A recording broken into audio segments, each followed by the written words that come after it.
In addition to weight and weapon type, characters have weapon affinities. If a pilot uses a weapon that they have an affinity with, they can gain a skill.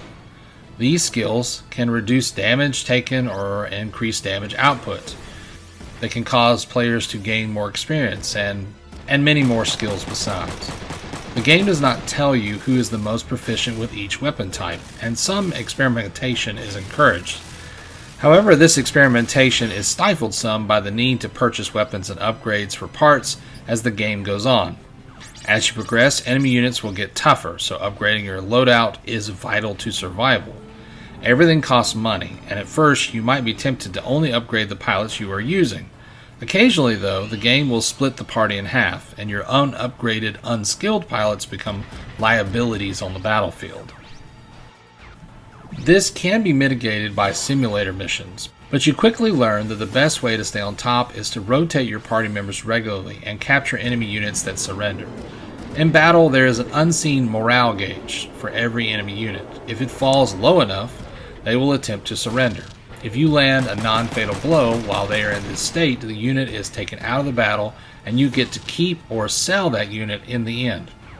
This is the easiest and fastest way to earn money. If you focus on winning battles this way, you will not hurt for money by the end of the game. This non-lethal option does have some drawbacks. Each battle you participate in receives a grade, and the longer it takes you to complete that mission, the lower your grade. Grade affects how much money you get, so you can balance the risk of taking longer but actually capturing units and making more money, or accidentally destroying all the surrendered units and having a very low grade and not making any money at all. Or you could use the internet to hack in and steal a top secret gear that has the best power to weight ratio in the game. Honestly though, I usually don't bother doing that. The game can be challenging, but for the most part you can make it through the whole game with what it offers you if you have enough experience playing the game. Armor types are another key factor in the battle that you need to take into account. There are 3 armor types in the game associated with different ways weapons deal damage: I, P, and F.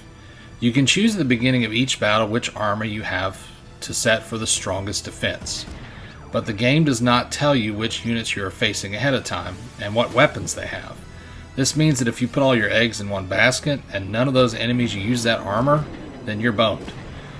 You can watch the mission cutscenes for hints, but me personally, I usually put everything on F for fire and leave it unless I don't see any missile or grenade units in the opening cutscene.